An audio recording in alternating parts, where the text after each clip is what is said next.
What is up, fellow monkeys? Manny here. Welcome back to the channel. A super successful outdoor climbing week is coming to an end, and I think it's time for the commented analysis of my recent ascent of this combination of a 7B boulder traverse and an 8A route, summing up to this quite hard 8B in my opinion, called Love the Wind.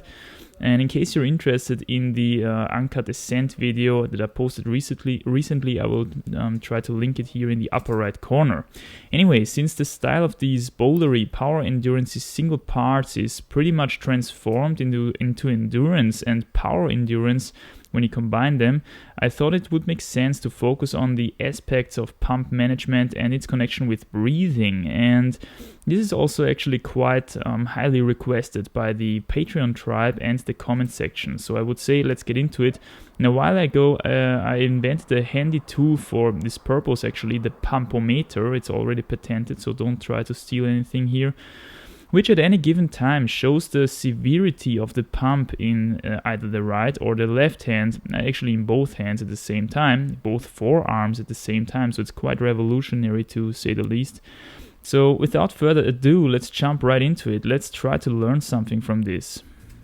The first few moves of the boulder traverse happen on pretty large holes, a few far reaches here and there, and although it's very overhanging terrain actually, you can say that this is the easiest part of the route. Not a huge effect on the pumpedness of both hands as well, as you can see, and that's pretty much how you work yourself towards the first big rest in the cave.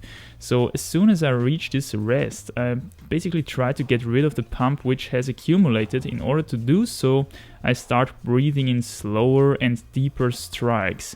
And here's already the first lesson. Breathing has a remarkable effect on the tension and alertedness of the body, in my experience. So quick, short, shallow strikes will lead to more muscle tension basically, while long, deep breaths will lead to relaxation of the body and relaxation of the mind as well. So the heart rate is going down, and that's actually what you want for resting. Shaking out those hands, forearms, upper arms, relax so that blood can rush through and actually get rid of that accumulated lactate and transport fresh oxygen back into your muscles. So here's a little bonus tip for resting. Always try to focus on the hanging, shaking arm, never on the holding arm. Look down on the shaking arm even and visualize how it's recovering at a rapid rate, and it will happen. And for the holding hand, by the way, this one should be as relaxed as possible as well. Try to hang on your skin as much as possible so that as little energy as possible is wasted, and this is something that you achieve as well by focusing on the shaking arm and not actually on the hanging arm. If you're too focused on the hanging arm and maybe think about, oh shit, this hold is too bad, I can't get anything back here, then you probably will take it with more energy than which is actually necessary, and you will get less energy back than you could get back in this rest. Now, when you decide to continue climbing, increase your breathing frequency a bit to rebuild body tension and alertedness and fully oxygenize the body, fully re-oxygenize the body. And this is something you can actually do before you even start climbing as well, by the way. So just oxygenize your body before you start, and you will have a little bit of a buffer time until the pump kicks in. Another thing you can do before you climb out of a rest is increasing the switching frequency of the shaking hands in order to equalize both hands before you continue. Except, of course, when you already know that you will need one hand more than the other one during the upcoming moves. And in this case, of course, you can focus on that hand and try to get it as fresh as possible at a bearable cost of the other one. Alright, so back to the route. Pretty much immediately after the first rest, the first crux of the route, the transition from the traverse into the 8A actually happens, and here we've got very dynamic moves on small holds. For those who wonder why I'm not using a crash pad or something here, thankfully the biggest threat here is that the feet could slip off, and in this case you can simply step down on the ground which is not too far away. As soon as I get higher, the rope starts to protect me, as you can see. And these moves are actually quite hard, and I always got really pumped really quickly through these, when I'm climbing through these. And the absolute killer of the right hand follows right after this section, which is the actual first clip, which has to be performed on a tiny crimp from the right hand. And this is also a quite scary situation, because one can easily ground when losing the left foot in this clipping position, which steps on this kind of slopey, slippy foothold. So you gotta be really attentive here, you gotta really crimp your right hand hard here so that you can make sure that you don't slip off. And here I also want to bring in the other clip for comparison, where I only climbed the 8A part of the route to demonstrate how pumped I actually was in the 8B. As you can see, I'm doing all these moves fairly easily in the right clip compared to the left one, where I always do little shakeouts before I move.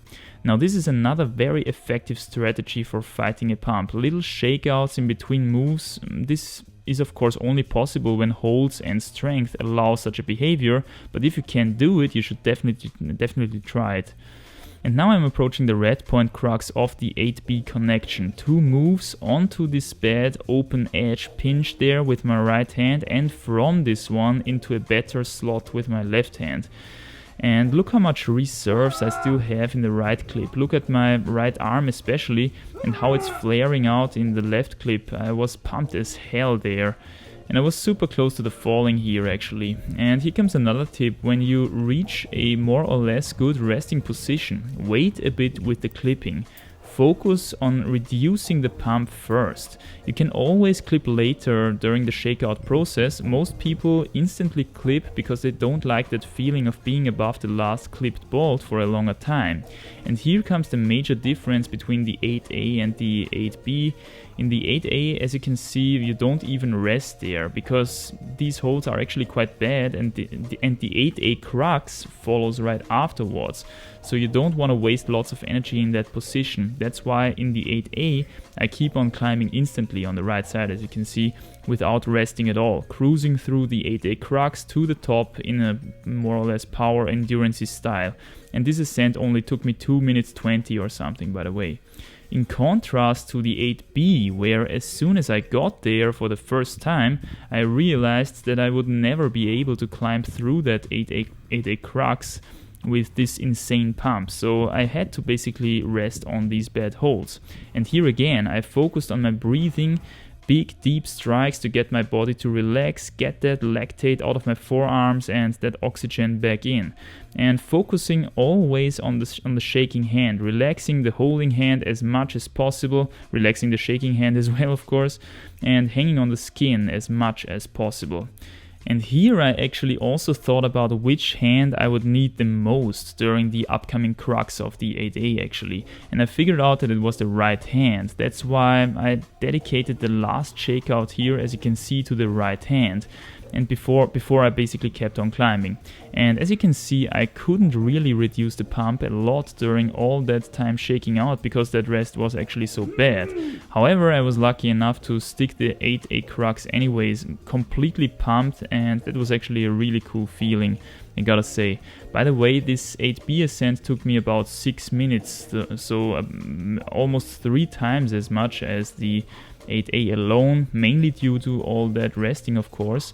This extension transforms the route from a power endurance-y, bouldery test piece into an endurance monster basically, for which you of course need different skills. Like you need basically endurance-y skills like shakeout ability and resistance, for example.